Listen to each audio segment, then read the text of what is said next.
moving inside the elevator. This is the car traveling lantern, so when the doors open, this lets you know if the car is on its way up or down. It really helps you when you're at the intermediate floors, so you decide if you want to, the elevator's going the direction you want to go, you hop on, or you can get on and go for a ride, or you can wait until it comes back in the direction that you're trying to travel. This is the car operating station, so this is where you run the elevator from inside. You have a position indicator that lets you know which floor you're on, and which floor you're passing and which floor you're arriving at. You have your emergency light, that'll come on if we lose power, so it's not totally dark.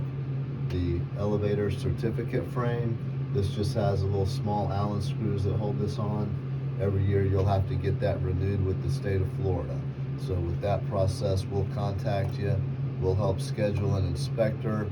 There's usually a small fee for that, but the inspector will come out, he'll witness us do the required inspection that has to be done, and then he'll take care of logging that with the state, and then you simply send in your renewal certificate, which is probably all online, and the fee to the state, and they'll send you a new operating certificate. So to change that out, you just take out the Allen screws, and then this frame comes off. You can put your new certificate in, and then put the cover back on. The fireman's operation, this area is only for the firemen. They know how to use that. There's some buttons in there for them to take the elevator over if they're having a fire emergency and they want to evacuate someone. There's nothing we have to worry about for that as an operator or owner. Then of course you have your buttons.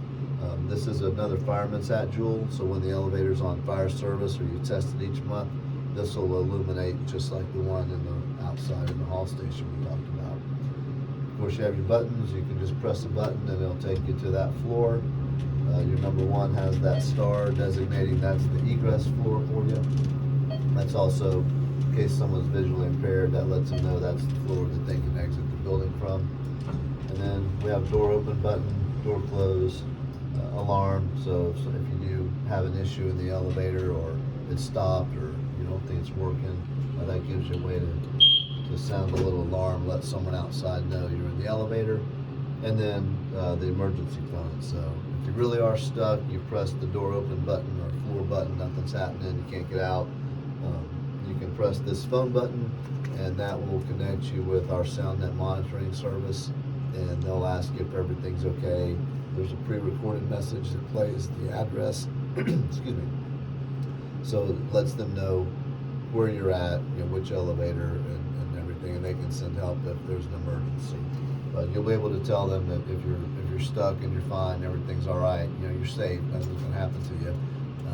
But you just let them know, and they'll call the building management folks and our service tech, and we'll get you taken care of. Doesn't happen very often, but if it does, that's what the phone is for. And the light blinks once the call is going through, so you can visually see that it's working and someone's going to answer soon. So that's pretty much it. Other than that, enjoy the ride.